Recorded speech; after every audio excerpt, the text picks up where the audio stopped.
Jamani, Bwana ni mwema na wakati wote. Basi tupige magoti tuombe.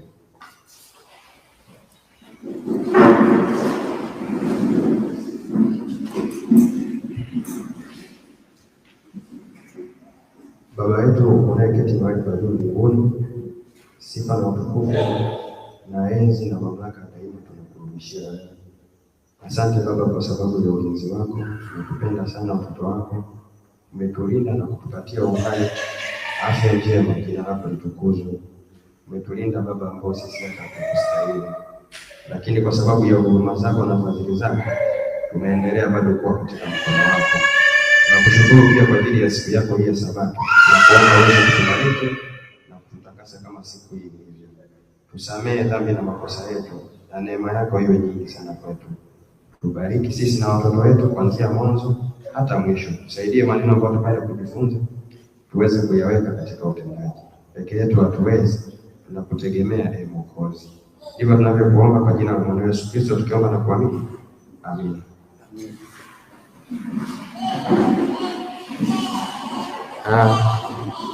Wapendwa, na ninawakaribisha sana katika kujifunza maneno ya Mungu asubuhi hii ya leo. Na somo tutakalokuwa tunajifunza leo linahusu wanawali 10. Wanawali kumi ndilo somo ambalo tutakuwa tunajifunza asubuhi ya leo. Basi tufungue Biblia zetu kwenye kitabu cha Mathayo sura ya 25.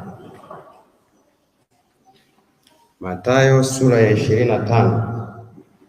Tufike hapo katika kitabu cha Mathayo sura ile ya 25 na ule mstari wake ni wa kwanza. Mathayo 25 na ule mstari wa kwanza ambao tumefika hapo, natamani tuweze kusoma sote kwa pamoja. Biblia inasema hivi: ndipo ufalme wa mbinguni utakapofanana na wanawali wangapi? Wanawali 10 waliotoa taa zao wakatoka kwenda kumlaki bwana harusi. 5 wao walikuwa wapumbavu na 5 wao wenye busara.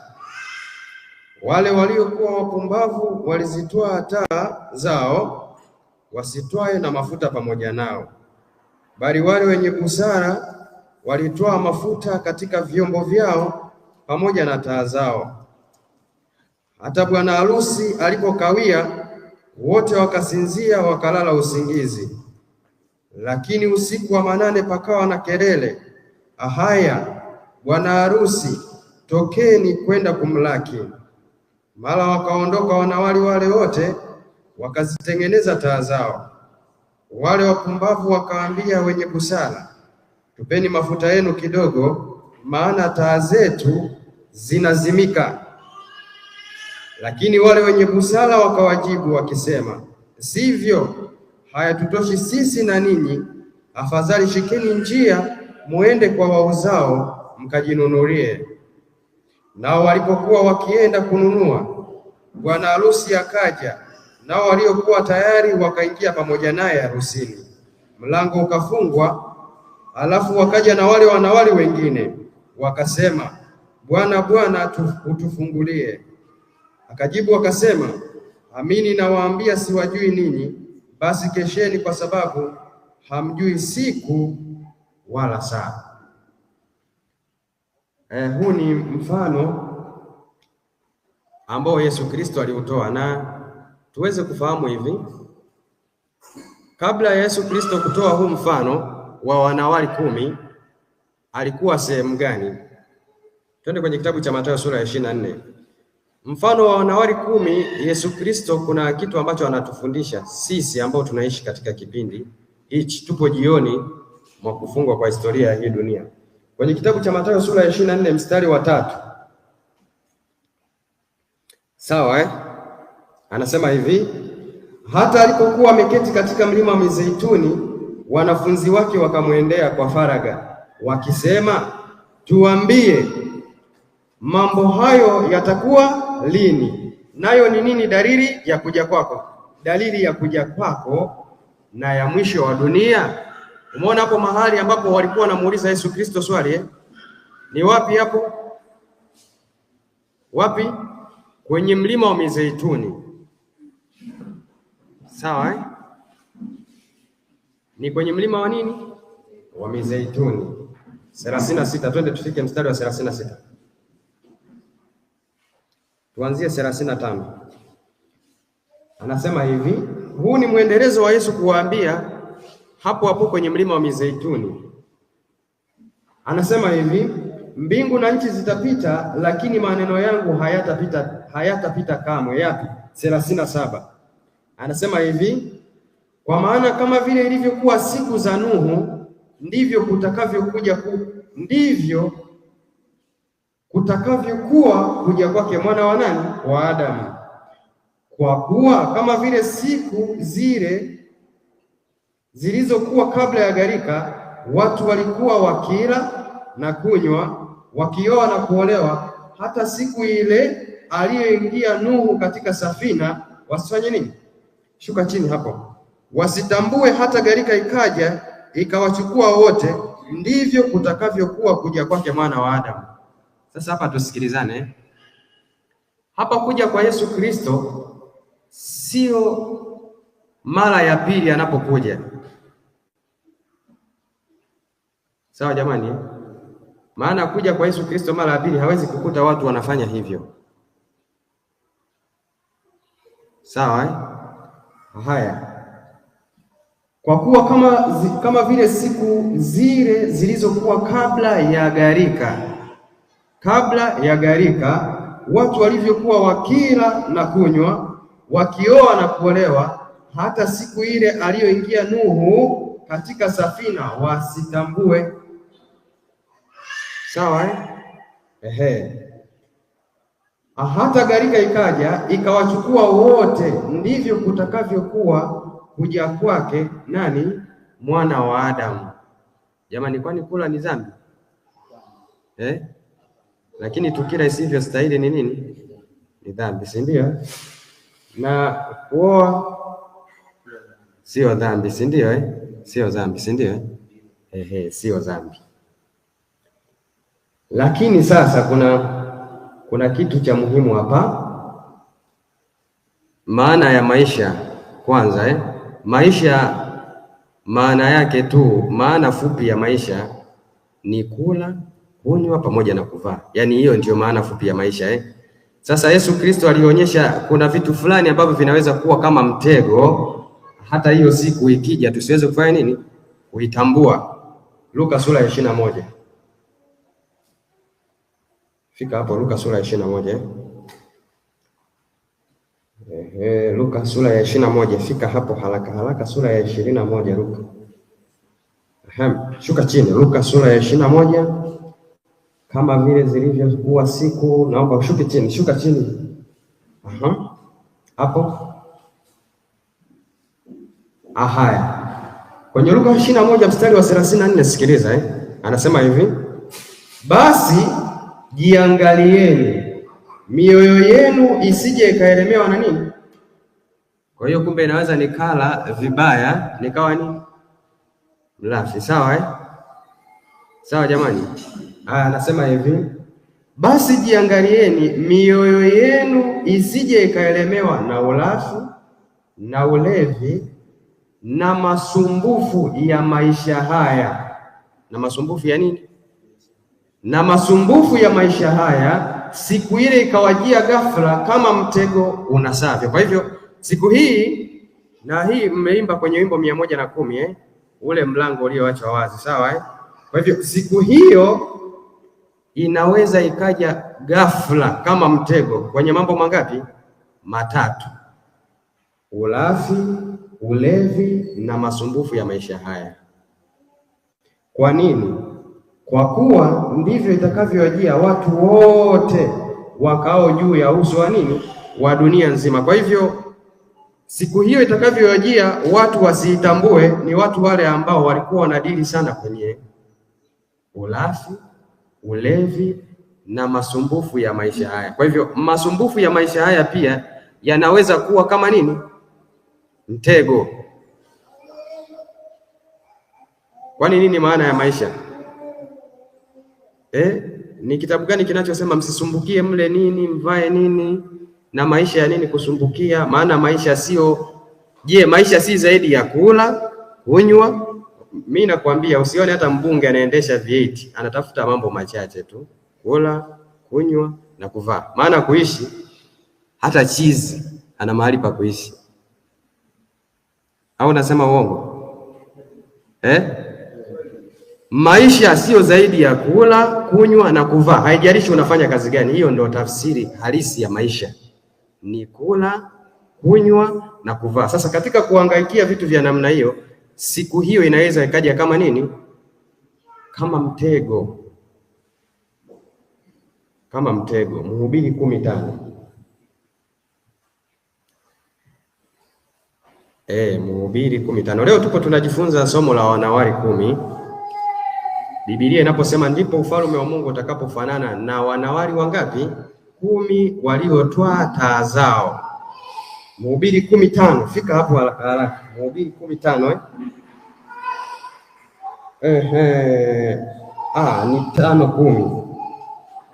Biblia inasema apendaye fedha hawezi akashiba nini?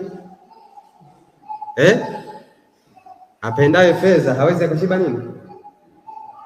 Hii hapa sawa apendaye pesa hawezi akashiba nini? Hawezi, daima hawezi ukafanya nini? Sasa Yesu alisema hivi, ufalme wa Mungu umefanana na wanawali wangapi? 10, sawa 5 walikuwaje?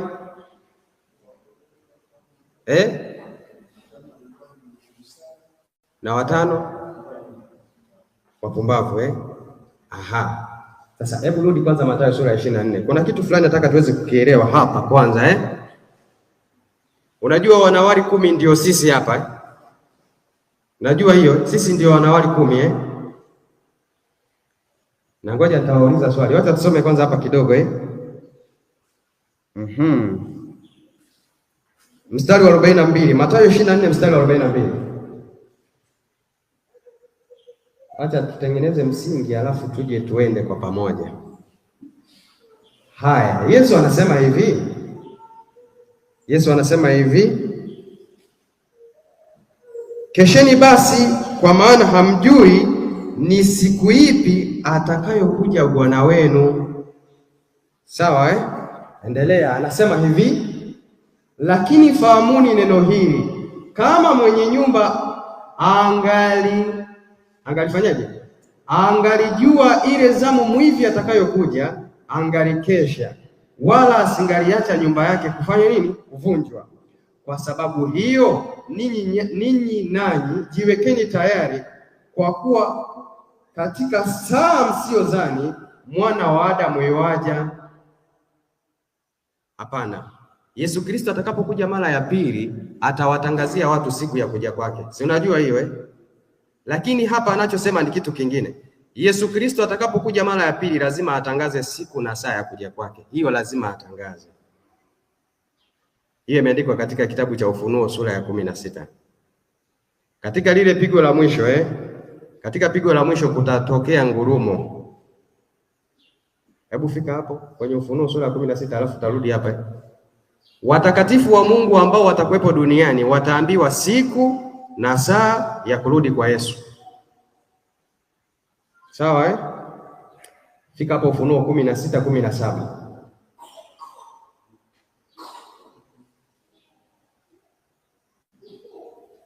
Haya 16:17, haya ni mapigo ya mwisho ambayo yanaelekea hapo duniani muda sio mrefu Haya, pigo la 7 sasa, sikiliza Pigo la 7.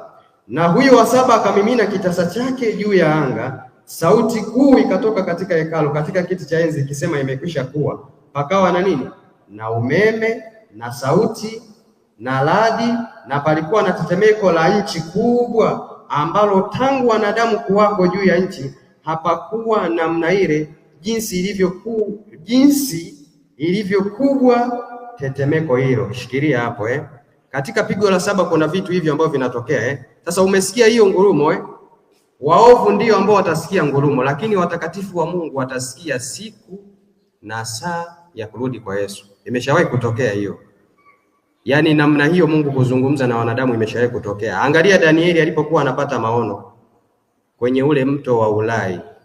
Wengine walisikia kama ngurumo, ila yeye alisikia kitu kingine. Sawa Kwa hivyo siku na saa ya kurudi kwa Yesu Kristo hiyo ataifunua. Lakini tunaporudi kwenye Mathayo sura ya 24, nimewaonyesha hii kwa sababu ujio wa Yesu Kristo atatangaza siku na saa ya kuja kwake kwa watakatifu wake watakao kuwepo wapi? Duniani. Na hilo tetemeko litakalotokea, wataamka watu waliokufa tangia ujumbe wa malaika watatu umeanza kuhubiriwa. Japokuwa sasa huko mimi leo sio somo langu sio somo langu hapo, lakini rudi kwenye Mathayo sura ya 24. Nilikuwa naonyesha hii kusudi muweze kufahamu kwamba Yesu Kristo atatangaza siku na saa ya kuja kwake. Sawa Mathayo sasa 24, rudi hapo. Mathayo 24:42, Biblia inasema hivi: Kesheni basi, kwa maana hamjui ni siku ipi atakayokuja Bwana wenu. Kwa hivyo siku ambayo wanasema hapa sio siku ya ujio wa mara ya pili, japokuwa sasa hivi hatuujui, ila baadaye atatangaza. Ila siku ambayo anasema hapa ni siku ya kufungwa kwa mlango wa rehema. Sawa Mlango wa rehema unafananishwa pia kama vile kifo. Nani anajua anakufa lini? Najua mtu atakufa lini? Sasa hiyo siku ndiyo ambayo inasema hapa, kesheni basi kwa maana hamjui. Na tushike haya maneno, maana ya kukesha maana ya kukesha, tutakuja kutafsiri maana ya kukesha ni nini.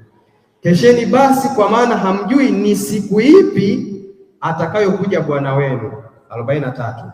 Lakini fahamuni neno hili, kama mwenye nyumba angalijua zamu mwivi atakayokuja, angalikesha, wala asingaliacha nyumba yake kuvunjwa. Sawa Kwa sababu hiyo ninyi nanyi jiwekeni tayari, kwa kuwa katika saa msiyozani Mwana wa Adamu yuaja. 45. Sasa sikiliza kwa makini Haya, sikiliza kwa makini mstari wa 45. Anasema hivi: ni nani basi yule mtumwa mwaminifu mwenye akili, ambaye bwana wake alimweka juu ya nyumba yake, awape watu chakula kwa wakati wake? Umesikia maneno Chakula kwa muda gani? Wewe saa 2 usiku unakula kande, unaenda kulala saa 3. Ni chakula kweli cha wakati? Hapana, si ndio Lakini hapa ukisoma kwa Kiingereza anasema wise. Huyu mtumwa ambaye anafanya hivi anaitwa wise, mwenye busara. Kwa hivyo mtumwa mwenye busara huwa anawapa watu wake chakula cha nini? Chakula cha nini? Chakula cha wakati. Swali sasa, chakula chetu cha wakati ni nini?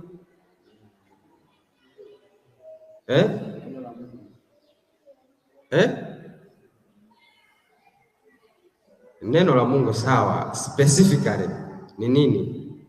Maana neno la Mungu sawa, sikatai neno la Mungu.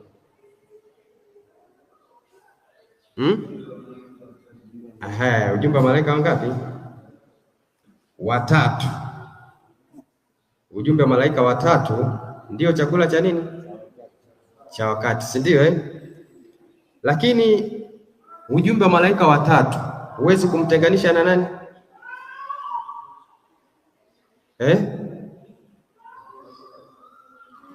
Huwezi ukamtenganisha na Yesu, sawa Yaani Yesu alipo, hapo ndipo present message, ukweli wa sasa hivi, sawa Haya, tunaendelea. Kuna kitu hapa nataka tuweze kukiangalia Haya, heri mtumwa ambaye bwana wake ajapo atamkuta anafanya hivyo. Amini nawaambia, atamweka juu ya vitu vyote. Lakini mtumwa yule ambaye akisema moyoni mwake, bwana wangu anakawia. Umesikia hayo maneno? Huyo mwingine hasemi kwamba bwana wangu haji, ila anachosema bwana wangu anafanya nini? Bwana wangu anakawia, anachelewa. Shuka chini. Huyo mtumwa anasema bwana wangu anafanya nini? Akaanza kuwapiga wajoli wake na kula na kunywa pamoja na nini? Bwana wake mtumwa huyo atakuja siku asiyofanya nini? Asiyozani. Halafu ndipo ambapo inaunganika na Mathayo sura ya 25. Tuanze sasa Mathayo sura ya 25 Yaani hicho kitu Yesu katika kutoa matukio ambayo yataendelea katika historia hii dunia aliunganisha hapo hapo na huu mfano. Hapo ndipo anasema ndipo ufalme wa mbinguni utakapofanana na wanawali 10, sawa waliotwaa taa zao wakatoka kwenda kumlaki bwana harusi. Kwanza wote wanaitwaje? Wote wanaitwaje? Wote wanaitwa wanawali. Tupo pamoja Wote wanaitwa nini? Alafu wote walitoka kwenda kumlaki nani? Sawa Wote walikuwa na nini? Wanataa. Sawa jamani? Haya. Wanawali huwa wanajua kama wao ni wanawali kwenye mfano tu wa kawaida. Yaani kwenye maisha ya kawaida mwanamwali huwa anajua yeye ni mwali, sivyo? Ndivyo na hao wanavyojua. Sawa Sasa wote wana jina wanawali. Wote wana mwito, wamealikwa kwenda kumlaki nani?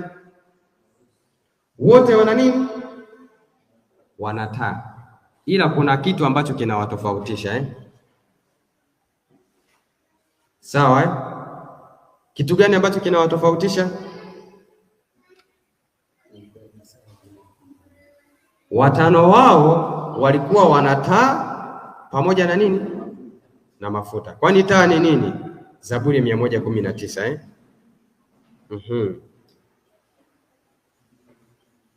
Zaburi 119 wote walikuwa wanataa. Zaburi 119 taa ni nini?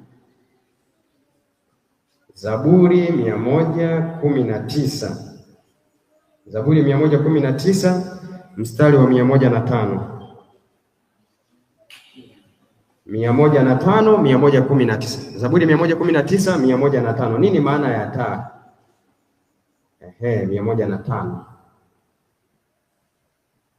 Umeona neno lako ni taa ya miguu yangu. Kwa hivyo hao wote walikuwa wanao nini? Wanalo neno la Mungu kwamba Sabato ni juma ngapi? Jumamosi. Sawa Mungu ana nafsi tatu? Hana nafsi tatu.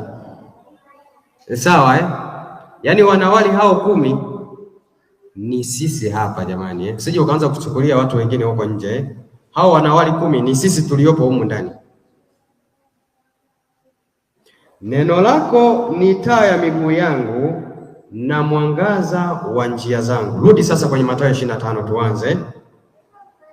Kulikuwa kuna wanawali wenye busara na wanawali wapumbavu. Sasa busara walionayo wanawali ilikuwa ni nini? Alafu ilibidi waingie wapi? Harusini. Kumbuka walioingia harusini ni wangapi? 5. Na mimi na wewe unajua sasa hivi napaswa tuweze kuingia harusini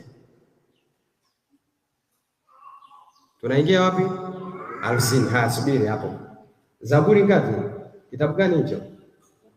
Mathayo 25 mstari wa kwanza. Naomba uweze kusikiliza kwa makini sana Ndipo ufalme wa mbinguni utakapofanana na wanawali 10 waliotoa nini? Taa zao wakatoka kwenda kumlaki bwana harusi. 5 wao walikuwa wenye wapumbavu na 5 wao wenye busara. Ngoja tuanze na wenye busara. Ukisikia busara unaelewa nini? Misali sura ya 14. Mithali sura ya 14. Fika hapo katika kitabu cha Mithali 14. Mithali 14. Hapo ndipo ambapo natamani uweze kufika. Mstari wa 9.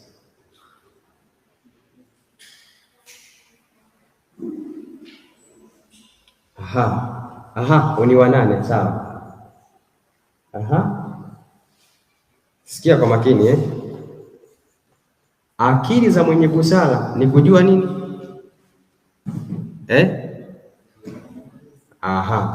Akili za mwenye busara ni kujua njia yake, lakini upumbavu wa wapumbavu ni nini? Ni udanganyifu. Kumbe wanawali 10 kwanza walikuwaga wanaangalia mwenendo wao wa maisha yao, naendaje? Kweli maisha yangu yanapatana na ile kweli ya nani? Na ile kweli ya Mungu? Sawa Akili za mwenye busara ni kujua njia yake, na njia yake waga ni ipi? Mathayo sura ya 7.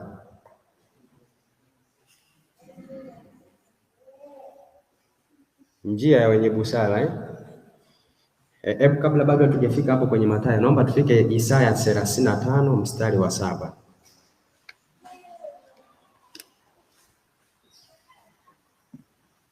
Isaya 35 mstari wa 7. Wapendwa, mimi niwaambie, mimi na nyie hapa sisi ni wanawali 10. Sawa Inapaswa tuweze kuingia harusini, inapaswa tuweze kukesha. Haya maneno yote tuweze kuyakumbuka kuingia harusini. Hiyo ni Isaya ngapi? 35:7. Nataka mstari wa 8 huu hapa. Sawa Anasema hivi, na hapo patakuwa na njia gani? Njia kuu, na njia nayo itaitwa njia ya utakatifu. Wasio safi hawatapita juu yake, bali itakuwa kwa ajili ya watu hao wanaofanya nini? Wasafirio. Wajapokuwa wajinga, hawatapotea katika hiyo njia. Kwa hiyo hapo kutakuwa kuna hiyo njia ambayo ni kwa ajili ya watu wanaosafiri, kwa ajili ya wanawali 5 wenye nini? Wenye busara. Na hiyo njia itaitwa njia ya nini?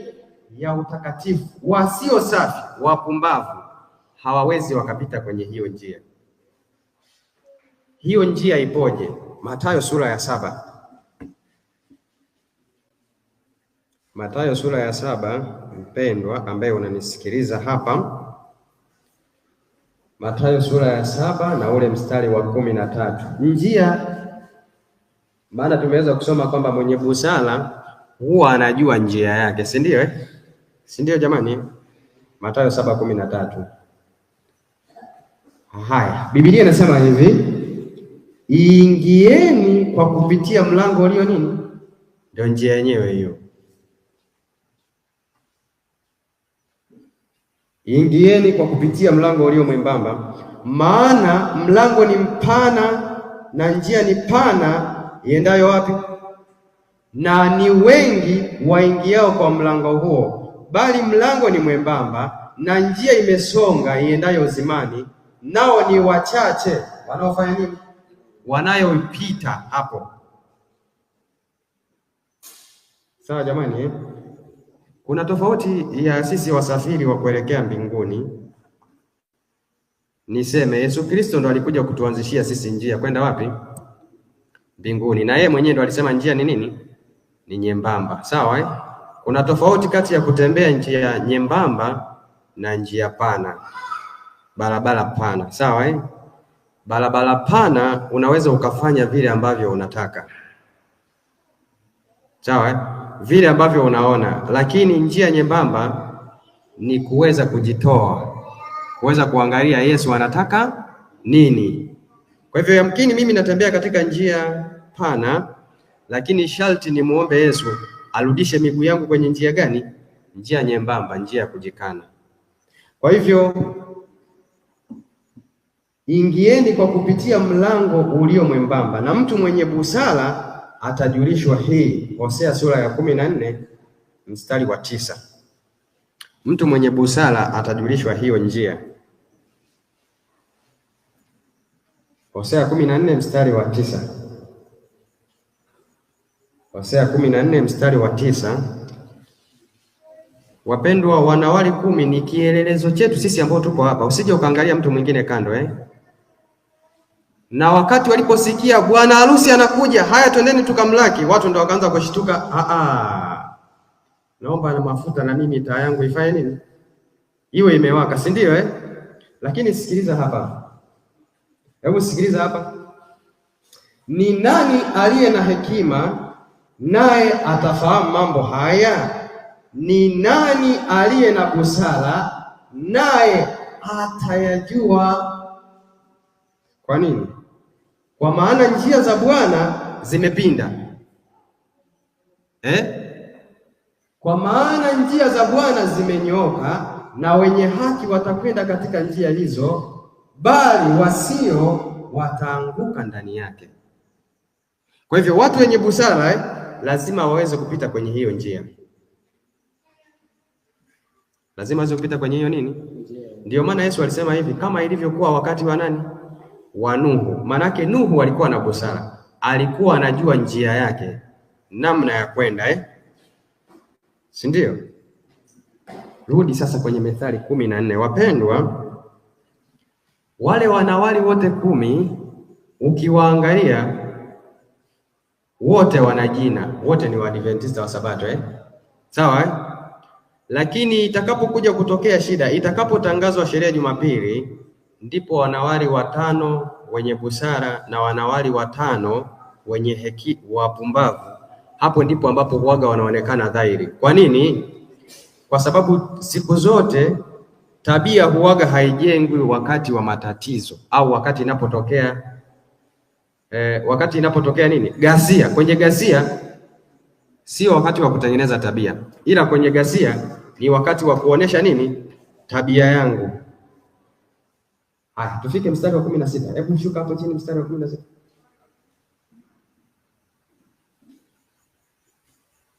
Mstari wa 16. Shuka hapo.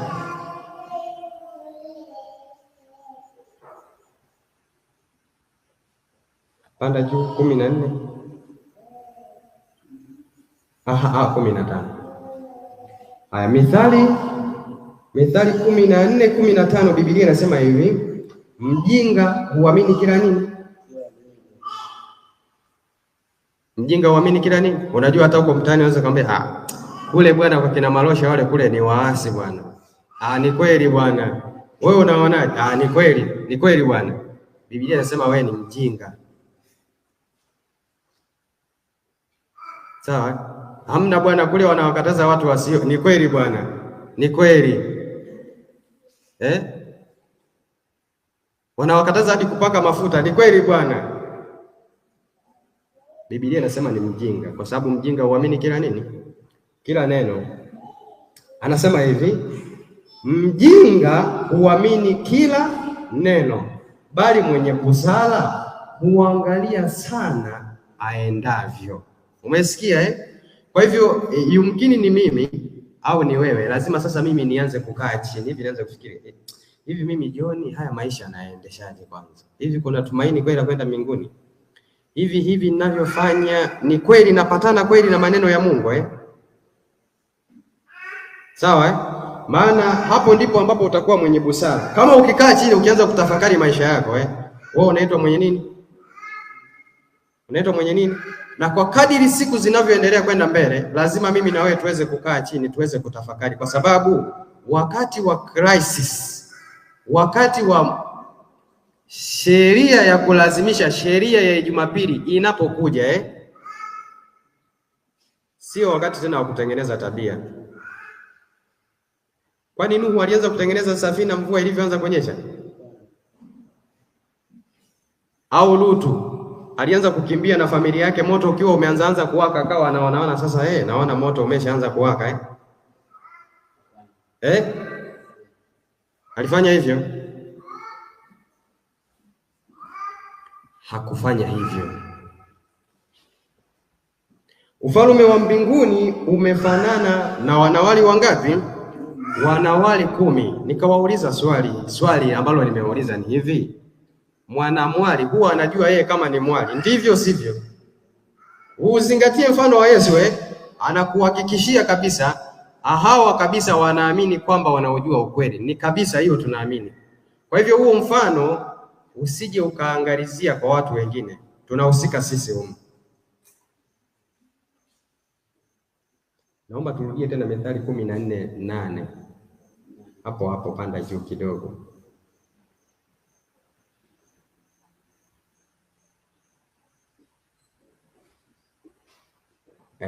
Akili za mwenye busara ni kujua njia yake.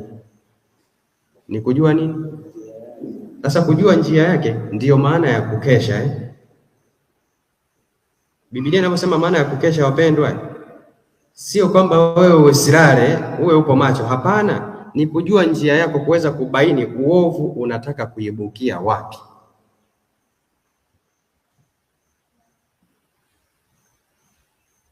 Sawa ni kuweza kubaini ni wapi uovu unapotaka kuibukia na kuweza kuubaini hapo. Ezekieli 7:12. Kuna siku inakuja Kuna siku, kabla hatujasoma hapo, hebu naomba tusome Amosi 5:13. Kuna siku inakuja, siku ya sheria ya Jumapili. Na hii mimi nasema sio kama nawatisha nawaambia kitu kinachokuja mbeleni hapo kidogo. Muda sio mrefu, ni hivi tu karibuni. Haya, anasema hivi: kwa ajili ya hayo mwenye busara atanyamaza kimya wakati kama huo, kwa kuwa ni wakati nini? Mbaya sana. Tafuteni mema wala si mabaya, mpate kuishi. Hivyo Bwana Mungu wa majeshi atakuwa pamoja nanyi kama msemavyo. Yachukieni mabaya, yapendeni mema, mkaithibitishe haki langoni. Yamkini Bwana Mungu wa majeshi atafanya nini? Atawafadhili mabaki ya Yusufu. Kwa hivyo kuna mambo ambayo mimi napaswa nianze kuyatafuta sasa hivi. Njia kuu ya mwenye haki, wanawali 5 wenye busara, ni kuchunguza jinsi ambavyo mimi naenenda, jinsi ambavyo mimi ninaishi. Sawa ndugu zangu Hiyo ndiyo tofauti ya wapumbavu na wenye busara. Mwenye busara anajua kabisa mimi napaswa niweze kutembea kwenye njia gani? Nyembamba, njia ya kujikana, njia ya Yesu Kristo, njia ya kubeba nini? Msalaba. Lakini mpumbavu anaona kwake yote ni nini? Ni sawa. Kwa hivyo lazima mimi niweze kukaa chini na kutafakari, je, hii njia ambayo mimi naenda inapatana na kweli ya Mungu? Kama sivyo, nimefanya nini? Nimekataliwa. Ezekieli sura ya 7. Kuna siku ambayo inakuja wapendwa, kuna siku ambayo inakuja. Ezekieli 7:12.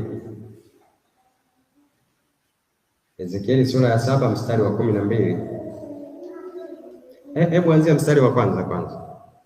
Hebu sikia haya maneno Biblia inasema hivi: tena neno la Bwana likanijia kusema, na wewe mwanadamu, Bwana Mungu aiambie hivi nchi ya Israeli, ni mwisho umezijia pembe 4 za nchi, pembe 4 za dunia Sasa mwisho huu unakupata, nami nitaleta hasira yangu, nitakuhukumu sawasawa na njia zako, nami nitakupatiliza machukizo yako yote.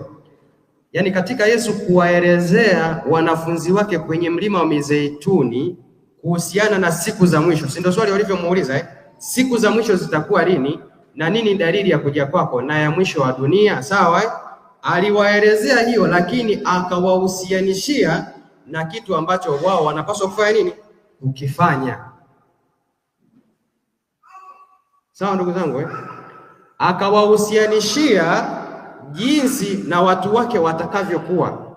Akawaonesha katika watu wake kutakuwa na 5 wenye busara na 5 wapumbavu, lakini pia hapo chini kuna kitu aliwaonyesha. Hebu turudi hapo tena kidogo, Mathayo sura ya 25 Mathayo sura ya 25. Rudi hapo kidogo. Kuna kitu tena Yesu aliendelea kuonesha hapo chini yake. Wenye busara walikuwa wanafanya nini? Hapo chini yake. Mathayo sura ya 25. Shuka hapo kidogo. Shuka kidogo. Shuka tena kidogo tena.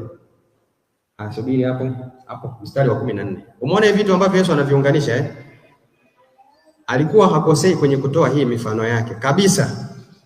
Sikiliza, anasema hivi: maana ni mfano wa mtu atakaye kufanya nini? Kusafiri. Aliwaita watumwa wake akaweka kwao mali zake. Ni kweli Bwana wetu Yesu alisafiri, kaenda wapi? Mbinguni. Sasa akaweka mali kwetu. Haya, sikiliza akampa mmoja talanta ngapi? 5, na mmoja talanta 2, na mmoja talanta 1, kila mtu kadiri ya uwezo wake akasafiri. Kwa hivyo mimi kuna kitu ambacho nimepewa na wewe pia, sawa kwa kadiri ya uwezo wako na vile ambavyo unahitaji, sawa Haya, sikiliza. Mara yule aliyepokea talanta 5 akaenda akafanya biashara nazo, akachuma faida nyingine ngapi? Talanta nyingine 5. Vile vile na yule mwenye 2, yeye naye akachuma nyingine ngapi? 2, 18. Shuka hapo chini, 18. Akachuma nyingine 2 faida. Lakini yule aliyepokea 1 alikwenda akafukua chini, akaificha fedha ya bwana wake. Baada ya siku nyingi akaja bwana wa watumwa wale, akafanya hesabu nao. Akaja yule aliyepokea talanta 5 akaleta 5 nyingine, akisema, Bwana, uliweka kwangu talanta 5, tazama talanta 5 nyingine nilizozipata faida. Na yule wa 2 naye hivyo. Alivyokuja yule wa kwanza ndiye hana tofauti na wale wapumbavu. Sawa ndugu zangu Alivyokuja yule wa kwanza alisema, mimi ase nimejua wewe ni mtu mgumu sana, na mimi najua wewe unakusanya usipofanya nini. Kwa hivyo mimi niliona tu ni hifadhi alafu nifanye nini. Huu mfano huu unaonyesha namna gani wanawali wenye busara wanaweza wakafanyia kazi zile zawadi ambazo wamepewa au talanta. Sawa ndugu zangu Haya, rudi hapo kwenye wanawali 10. Rudi hapo kwenye wanawali 10.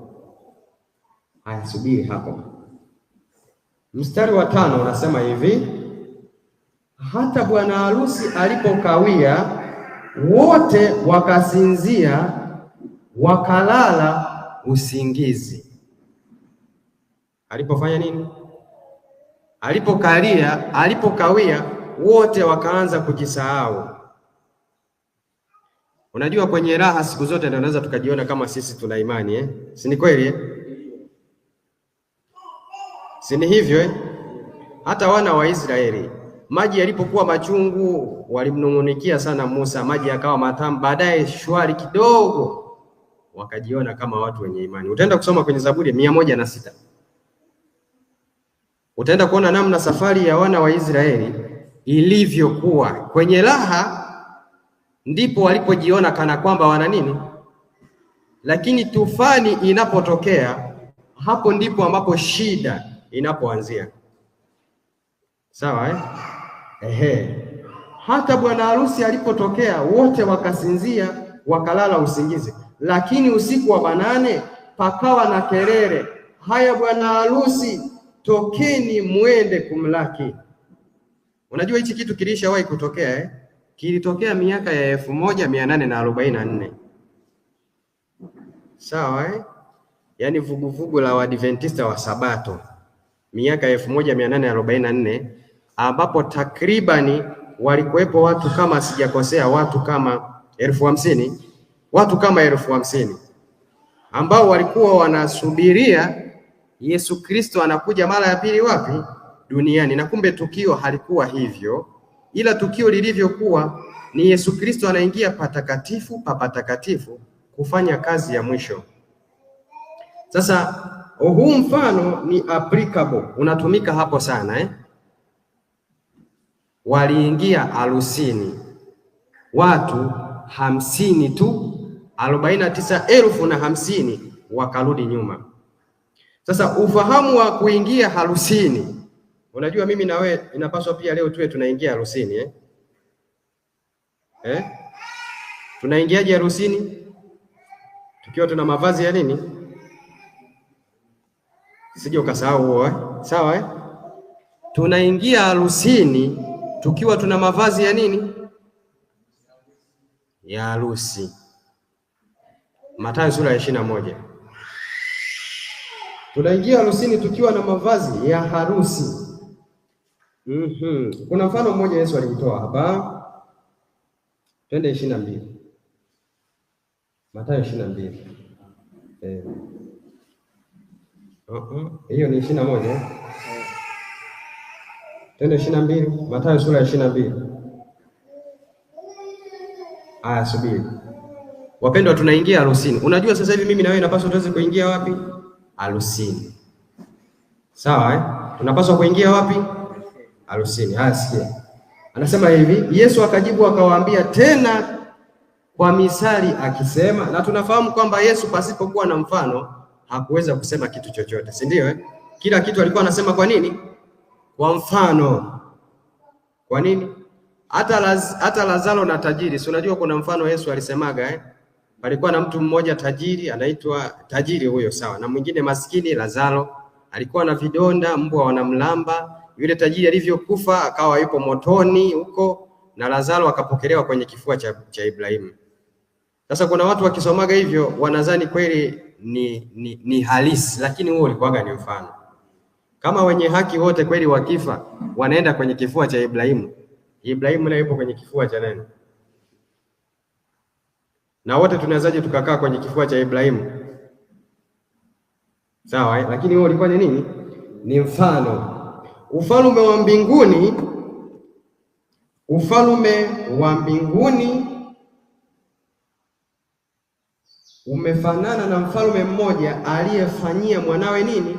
Harusi. Shuka chini hapo kidogo Watu wakawa wanaenda wamealikwa harusini, lakini subiri hapo kidogo, shuka hapo chini kidogo Shuka chini. Mstari wa 9, twende mstari wa 9. Naomba nianzie mstari huu wa 11. Anasema hivi, lakini alipoingia yule mfalme ili awatazame wageni wake, akaona mle mtu mmoja asiyevaa vazi la harusi. Si umeona harusini huwa anaingia na vazi la harusi Sawa jamani Mfalme akaanza kuchunguza, kuna mtu mmoja, na unajua alichunguza kabla harusi haijaanza kufanyika Takwambia hiyo ni nini ambayo sasa hivi Mungu anaifanya kwetu Mimi na wewe tunapaswa kuweza kuingia wapi? Harusini. Sasa mimi na wewe tukiwa hapa tunaingiaje harusini? Hicho ndicho kitu ambacho natamani niweze kukisema sasa hivi hapa asubuhi hii, ili kusudi tuwe wanawali wenye nini? Wenye busara. Sawa jamani? Usisahau bwana harusi anapokuja zinatokea tu kelele kwamba bwana harusi anakuja, twendeni tukamlaki. Ndipo wenye busara wanapoonekana na wapumbavu. Fahamu ambao mimi na wewe tunapaswa kuwa nao sasa hivi ili kusudi tuingie wapi? Harusini. Una ufahamu? Wewe nisome hapa alafu niwaambie ni ufahamu gani ambao tunapaswa kuwa nao sasa hivi. Lakini alipoingia yule mfalme ili kuwatazama wageni wake, akaona mle mtu mmoja asiyevaa vazi la harusi. Hivi kwa mfano mimi nimeandaa harusi, alafu nimeshona sare za wote, nimewapatia na sare. Alafu wewe unakuja tena umevaa na jeans. Na mimi nimegharamia sare, viatu, tai, suti, kila kitu. Alafu wewe unakuja umevaa modo. Utasema huyu amezarau. Si ndio Ndivyo ilivyokuwa hapa. Sasa kitendo cha mfalme kuja kuanza kutazama ni wakina nani, ni nani amevaa vizuri yupo kwenye harusi, kinafananishwa na hukumu ya upelelezi. Sawa Sasa kuingia harusini ni kufanya nini? Kama una kitabu cha Pambano Kuu wewe tu andika hapo. Kama hauna pia andika, kama unacho pia andika, kama hauna pia andika huo ukurasa. Sawa Maana ya kuingia harusini. Nitasoma hapa. Maana ya kuingia harusini, sikiliza, anasema hivi.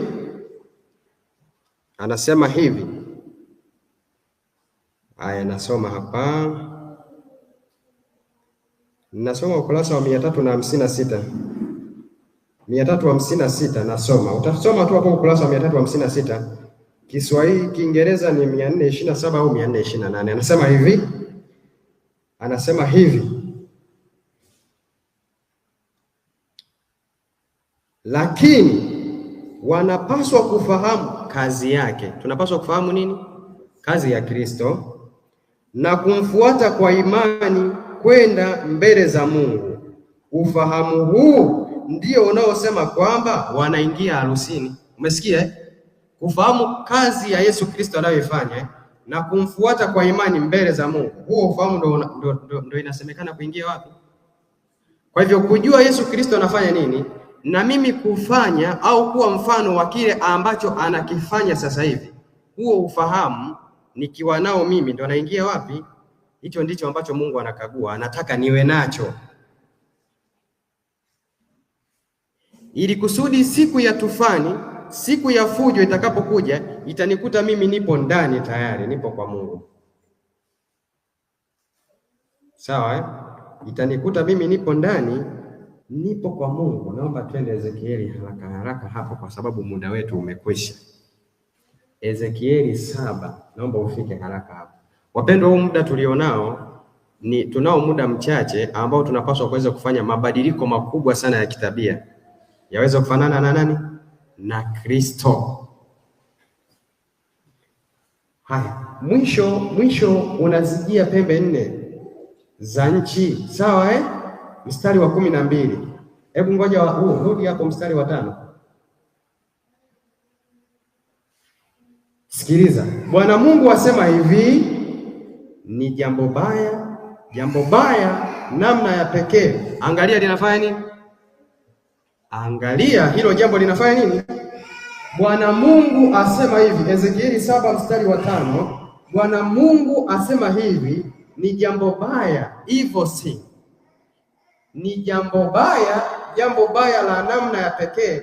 Angalia linakuja, mwisho umekuja, unaamka ukupate. Angalia unakuja. Siku gani? Mstari wa 7, tunasogea hapo haraka haraka eh? Ajali yako imekuja, wewe ukae katika nchi hii. Majira yamewadia, siku ile inakaribia. Siku ya nini? Siku ya fujo, wala siku si ya shangwe milimani, makanisani. Tunamshukuru Mungu sasa hivi tunakusanyika eh? Lakini hapo mbele kuna hatari kubwa eh? Inakuja. Mstari wa 12. Mstari wa ngoja tuanzie wa 10. Sikiliza, anasema angalia siku hiyo, angalia inakuja. Na mimi nashangaa watu ambao wanakataa kusoma Agano la Kale, kwa sababu manabii waliandika kwa sehemu ndogo sana kuhusu wakati wao, lakini sehemu kubwa sana wameandika kwa wakati wetu. Sasa unakuta mtu ana kitabu kimeandikwa tu Ufunuo, kinaanzia Mathayo, anasema Agano Jipya, kinaanzia Mathayo mpaka Ufunuo, hapa hasomaji. Sikiliza, anasema hivi, angalia siku hiyo, angalia inakuja, ajali yako imetokea, fimbo imechanua, kiburi kimechipuka. Wacha tusome mstari wa 12 alafu tutarudi hapo. Anasema hivi, majira yamewadia, siku ile inakaribia. Huyo anunuaye asifurahi, wala asihuzunike auzaye, maana ghadhabu imewapata wote jamii. Si umeona Ezekieli pia naye alitabiri sheria ya Jumapili Si umeona Huyu ni Ezekieli. Angalia siku hiyo inakuja, angalia ajali yako imefanya nini?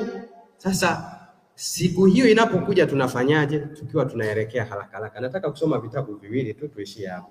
Waefeso 6 mstari wa 10. Waefeso sura ya 6 mstari wa 10. Pandisha juu tuwai haraka haraka. Waefeso 6, pandisha juu. Twende juu haraka haraka twende. Hapo Waefeso 6:10. Hatimaye mzidi kuwa hodari katika nani? Hatimaye mzidi kuwa hodari katika Bwana. Mstari wa 10 huo. Hatimaye mzidi kuwa hodari katika Bwana na katika uweza wa nguvu zake. Vaeni silaha zote za Mungu mpate kuweza kuzishinda hila za nani? Za shetani. Kwa maana kushindana kwetu sisi, kwanza wamesema tuvae nini? Silaha Tukivaa silaha, si ndio ndo msaada wa Mungu kwetu, si ndio Vaeni silaha zote za Mungu mpate kuweza kuzipinga hila za shetani. Kwa maana kushindana kwetu sisi si juu ya damu na nyama, bali ni juu ya falme na mamlaka, juu ya wakuu wa giza hili, juu ya majeshi wa pepo wabaya katika ulimwengu wa roho. 13. Sikilize mwaka 13. Kuna siku inakuja Sasa sikiliza katika mstari wa 13 anachokisema. Anasema hivi: kwa sababu hiyo twaeni silaha zote za Mungu mpate kuweza kushindana siku ya nini? Kwa hivyo kwenda kusimama kwenye hiyo siku ya uovu, lazima niweze kuzivaa silaha za nani? Silaha za Mungu. Lakini mimi nikikataa kuzivaa silaha za Mungu, na ni zipi hizo? Utasoma hapo Waefeso 6, ukiendelea hapo chini. Hizo ni silaha za Mungu ambazo mimi na wewe tunapaswa kufanya nini? Kuzivaa. Lakini ikiwa mimi nitaacha silaha za Mungu, Hosea 13:9, tutaishia hapo. Mimi nikiweza kuacha hizo silaha za Mungu, hebu sikiliza hii Hosea 13:9.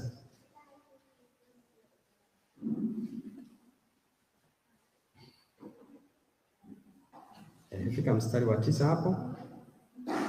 Biblia inasema hivi. Jamani, tusikilizane kwa makini Haya ndiyo maangamizo yako, Yerusalemu, ya kuwa wewe u kinyume changu mimi, kinyume cha msaada wako. Kwa hivyo mimi nikiacha maagizo ya Mungu,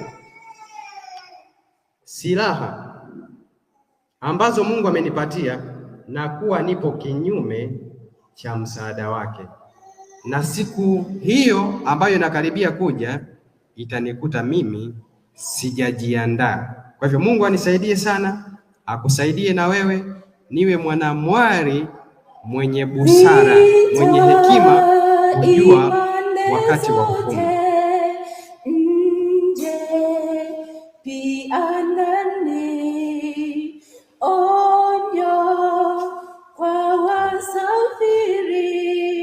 Linda imani yako, ni kaburi za shujaa, ndivyo kanitia moyo. Shikilia mapigano, sio mbali yatakoma.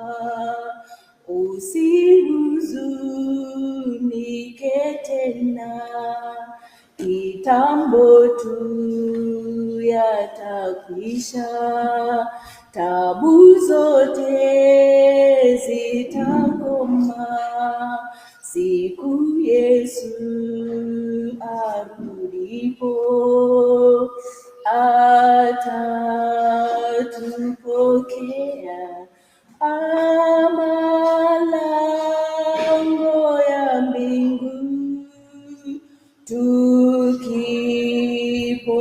tukipongezana, kwa kuwa washindi, ni kaburi za shujaa, ndivyo kanitia moyo.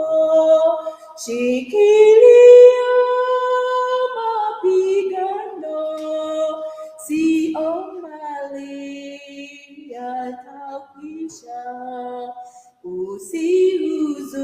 Usihuzunike tena, kitambo tu yatakwisha, tabu zote zitakoma, siku Yesu arudipo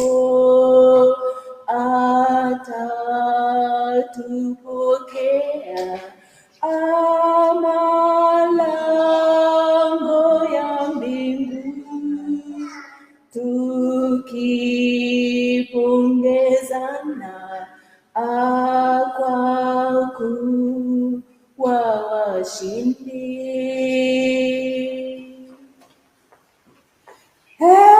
Heri wafurahao katika Bwana Yesu, wapate kupumzika baada ya tabu zao. zikasikika sauti zikimuuliza Muumba, lini utahukumu ili tupatiwe haki?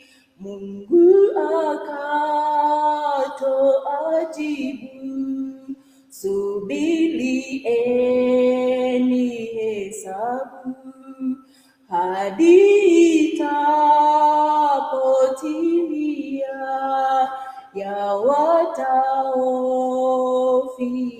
dini. Tutakase mioyo, tumalize kazi, ili Yesu aje, twende juu mbinguni. Zikasikika sauti zikimuuliza Muumba, lini utahukumu ili tupatiwe